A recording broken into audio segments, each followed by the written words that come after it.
of staying towards the front. So all the hair now, as I'm going further back, it's coming forward too, so you're getting an extra inch of protection from cutting too much. And then you're taking off to the other side.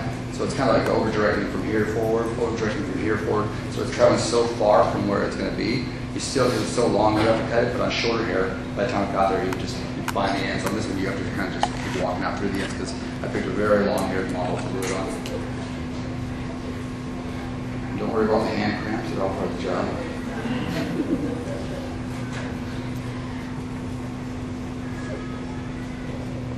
And the cut shag it's coming from basically what we do on a shag. It's not to be, it's part of it is that it has a little bit of texture, just not really an ugly texture. And it's falling right in place really easy, real solid. You see it from the front, boss?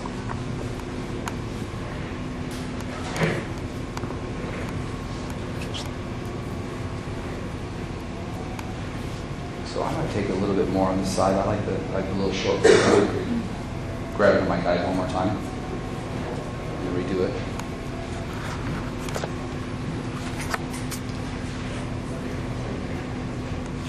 And just want to connect the guide into a little bit more, so we'll bring it all the way over. Get my beard out of there. Real quickly on extensions. How many people do extensions? Anybody do extensions?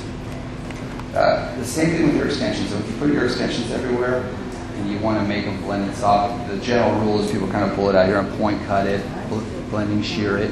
If you take those extensions, just kind of grab your sections down. Just keep them like vertical sections. Grab all the extensions, all the hair in that section, but the quarter inch or less. Take the whole head of hair straight up over the top, over here. And then you'll see all the extensions, and then just kind of whittle through them up and away out this side. What's happening is you're putting a real soft taper on all the hair. So when it comes back over, they're just going to disappear in themselves. So just, you can do it a few times, less is more, but just take the hair completely off to the other side of the hair, and then just kind of cut from the inside to the end of the hair. And your extensions don't want to have that little groovy pieces, they'll just disappear into the hair.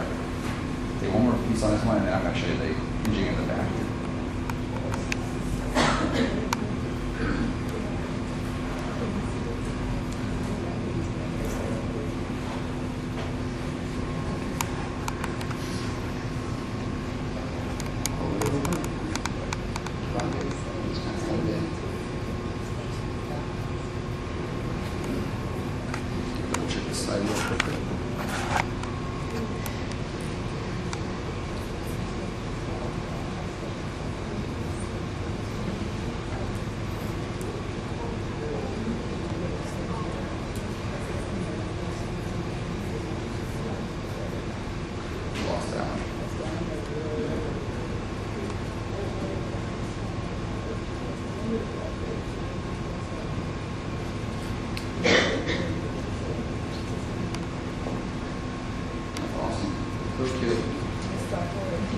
So what I'm going to do now is I'm going to blend in the back. I'm going to completely come to the ears, and I'm going to cut the back end. A little bit different here. I'm going to show you the back. This is the hinge cutting a little bit. So now we're separating the front from the back. Got that? And I'm just going to take little pie sections and go from the center all the way to the ear, come back to center, and come all the way back here. And I'm just going to do a little bit of a layering, a soft layer, invisible layers, just so it has movement, but it's not too, so you won't see the layers as much.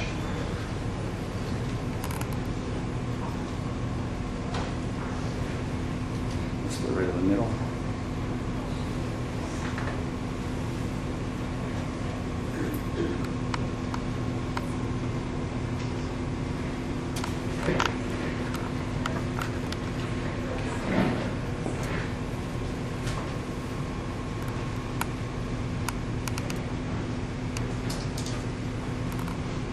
Now I'm just going to go from the top of the head right down to a quarter-inch slice. Now this one, you want to actually be so you can see through the hair real soft, and so you don't want a real thick section because then it shows too much of the line. I'm going to take this all up. I'm going to basically put my hand right on her head, and I'm going to stand my hand up like that. And I'm going to just slide up the hair. And at this point, I'm just going to pick a spot, and I'm just going to start cutting as I go. So I'm going to take that piece, because I'm not going to connect to the next piece, and just move it aside, because all I'm doing is soft layers. I'm going to run through that one more time because I lost it.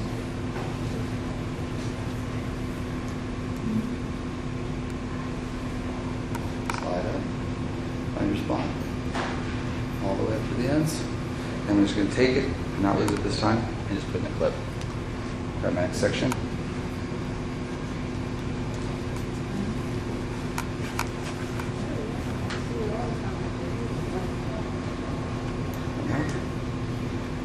Start walking through. Take it, and get rid of it.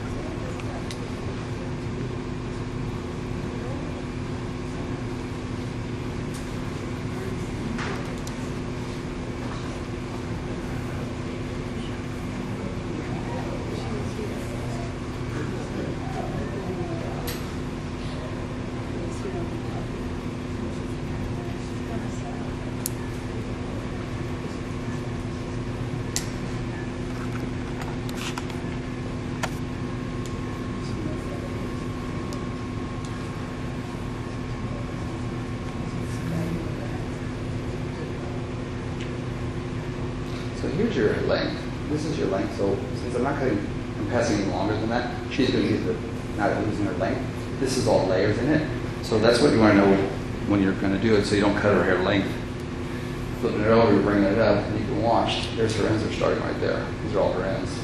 So anything I cut off of this, I have to be trimming not too much hair, but we still know that her length is the same. Right? So we're not cutting off length. So make sure you see the bottom before you start cutting the other part. I ever see these coming, so at this point I'm just putting in the layers.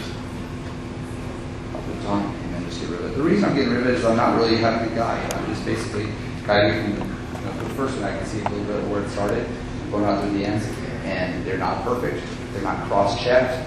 Does it need to be? All it is just like body, a little bit of light layers throughout. It's kind of like a blending shear. Blending shear is the most crooked thing you can do. Every time you cut into the hair with a blending shear, you're making all these different pieces that are the wrong length. But a blending shear haircut is really perfect and even, so it's kind of the same theory. A lot of these aren't perfect here, but when they're all in together, they're just some real soft blur. Thicker sections are going to not let that happen, so if you're getting half-inch sections or 1-inch sections, you cut it, you definitely see where you're cutting it. But if you're just basting it all the way around, really small, it becomes a really soft haircut.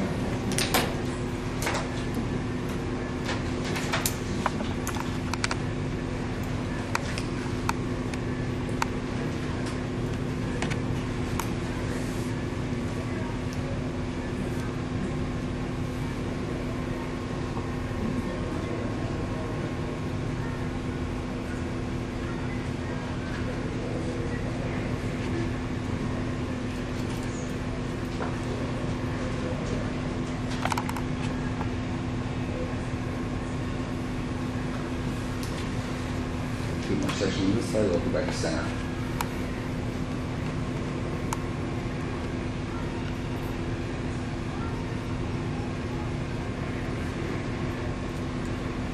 The last section.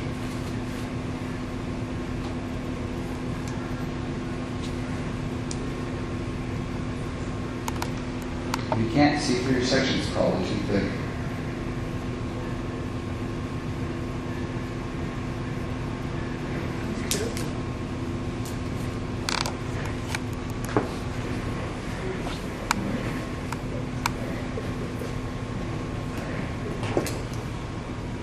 Now let's go back to center. Get this all out of the way. And the length's all still there. So it's just the layers that are in it.